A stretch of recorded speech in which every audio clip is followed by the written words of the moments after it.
So let's talk about when it's okay to yell fire in a crowded building.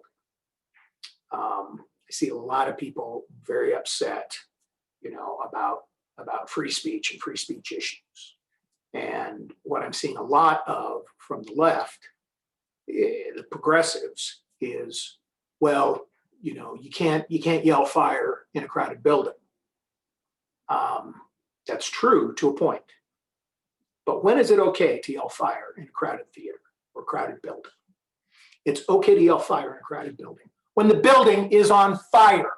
That is when it is okay. Do you understand?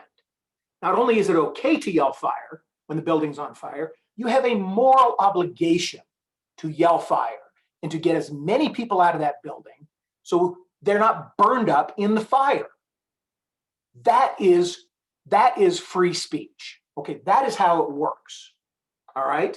If you yell fire when there's not a fire, then yes, that's a problem. But yelling fire in a crowded theater when it's on fire is the right thing to do. And there's so many people that are so upset over what's going on with things that are being blocked on Twitter, things that are being restricted on Facebook, searches being manipulated by Google. These platforms absolutely have to get out of the way, okay? Either you're a platform or you're a censor. You can't be both. If you're going to be a platform, then you've got to let people talk freely. And if people think the building's on fire, you need to let them yell fire in a theater. And right now, I'll tell you what, I personally believe that our country is on fire right now. I mean, literally and figuratively. You watch these Antifa thugs literally setting fires to cars, setting fires to buildings, creating havoc in our country. And people that want to discuss it are the problem now because we're yelling fire at a crowded building. Yes, we're yelling it because we see the building on fire and we are trying to wake people up. We're trying to get people to absolutely step away from the edge of the cliff, the edge of the abyss that they're on. That's where we are in this country. Now, I've been a registered libertarian most of my life, 58 years old, okay? I don't like either political party. I really don't. I registered Republican for 3 elections while Ron Paul ran. I love Ron Paul. I think it's an absolute crime that man was never the Republican or the Democrat, for that matter, nominee for president. He's probably the best constitutional mind in government that we had. And he will never be president at this point. He's just flat too old. But he's a doctor. He's a constitutionalist. He's a great guy. Loved him in the Libertarian Party, loved being an independent, and followed him in his races in the Republican Party. So that's who I am. That's where I stand. Okay, but now we're sitting here, just a few days away from the election between Joe Biden, former vice president, and the incumbent Donald Trump. So how do I see this? Well, a lot of people, especially my kids, love to throw out how immoral Donald Trump is. Okay. Don't know if I can argue with that. Okay. Yes, he's on his 3rd wife. Yes, he's slept with hookers. Yes, he's paid people off to get them to be quiet about those immoral indiscretions. Okay, no argument there, none whatsoever. All right, he has not ever had that, that way about him where he would just be absolutely true blue to somebody like others have. That disappoints me. Okay, but does it affect my ability to believe in his ability as a CEO? And a CEO, what is a CEO? The chief executive officer, president of our country. Okay.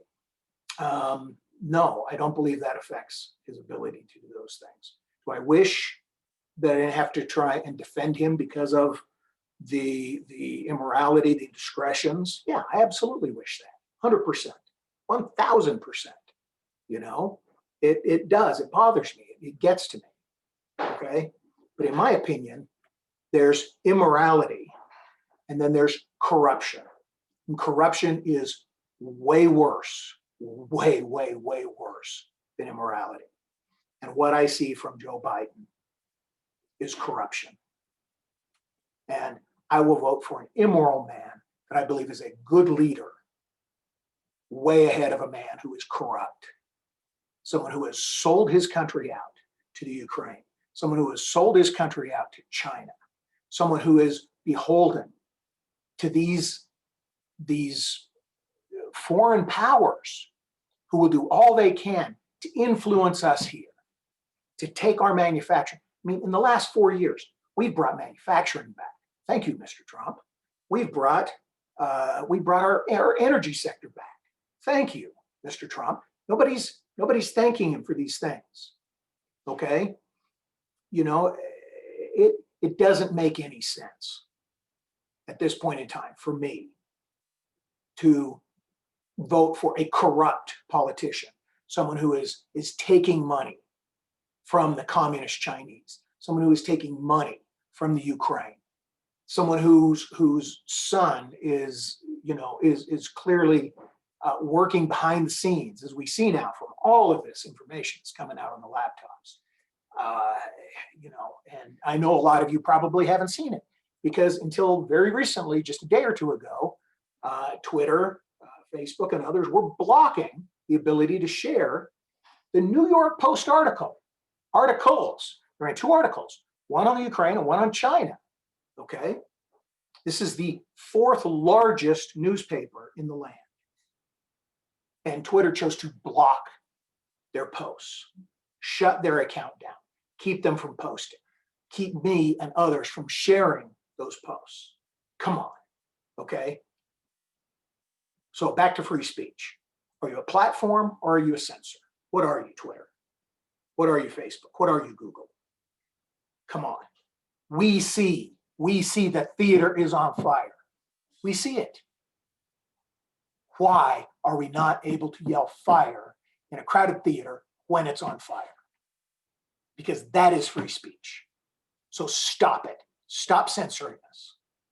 And for the love of God, do not vote for a corrupt man who will be controlled by the heathen Chinese. Thank you.